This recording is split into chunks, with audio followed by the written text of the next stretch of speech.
Hey, what's going on? We're in the kitchen. The refrigerator's right here, and it's cycling and it's making all this noise. But we're gonna do a video real quick. I'm cleaning the kitchen, and there's things in the kitchen that have been here for years and years, and I'm taking them down off the walls. So one thing that we're gonna take down, that I just took down, we're gonna look at right now, is this drawing of Clint Eastwood.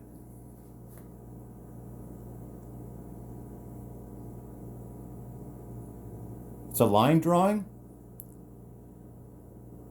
that was made by a young artist that used to be a regular in Golden Gate Park.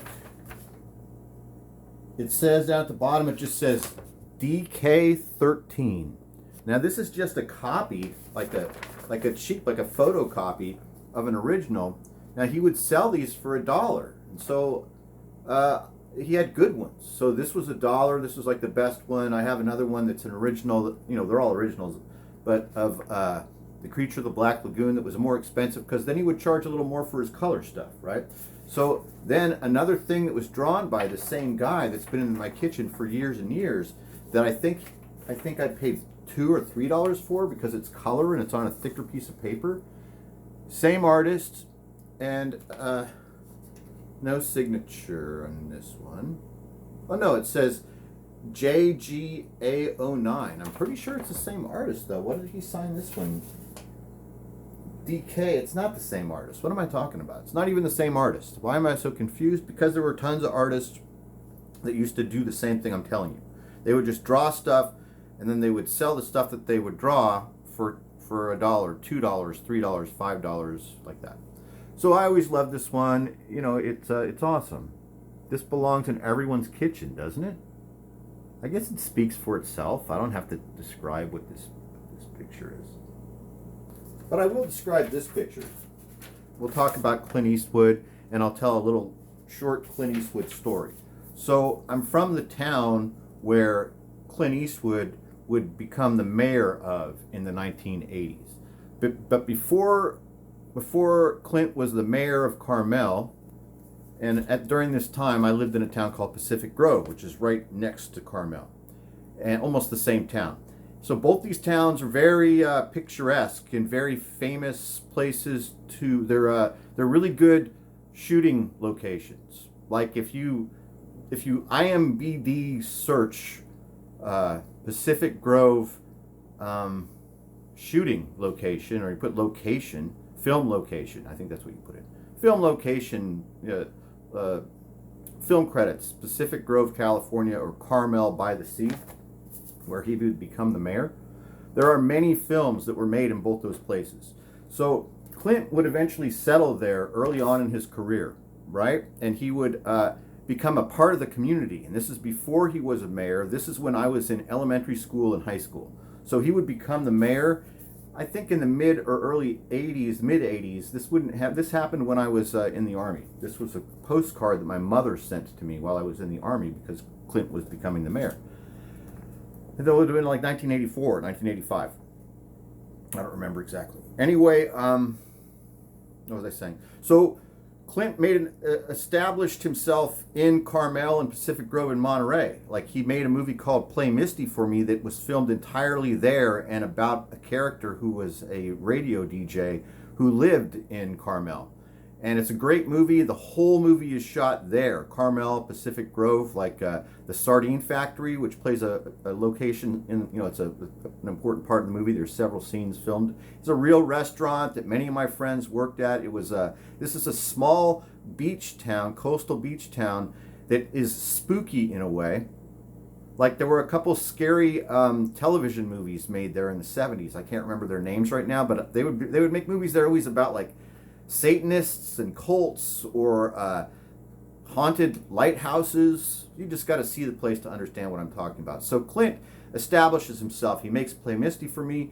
He buys his house in Carmel, and he starts businesses in Carmel while I'm a kid, the 70s and the 80s. So not only is he commuting to LA to maybe do production stuff, but I mean, he makes his own movies. So like that, his Malpaiso Productions, it's Carmel Valley, I think, mostly is where, he's just staying as close to home as he can. But he also is a businessman and involved in the Chamber of Commerce, and he has, at this time, he opens up a ice cream shop, and it's like a homemade artisan high-end ice cream shop on the main drag in Carmel. So everything in this town I'm telling you about, Carmel by the Sea, is top tier, right? Like it's a small town, but there's a Saks Fifth Avenue. Okay, Carmel by the Sea. Recently, Brad Pitt just bought an estate or a house. It's really like a castle, and I think it's like $40 million or something. Maybe not that much. Anyway, just Google Brad Pitt's new house in Carmel, and it will blow your mind. So he has the successful ice cream shop right on the main drag there, down there near Saks Fifth Avenue.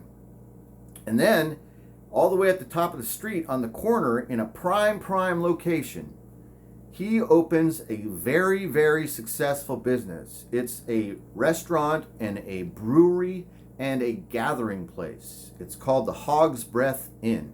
And it becomes very popular and famous because kind of at the height of his career of being Dirty Harry and every which way but loose, he owns a restaurant and he's there a lot of the time. He's like managing, he's actually there. He's there like it's his restaurant. You can see Clint, and actually you see him all over town.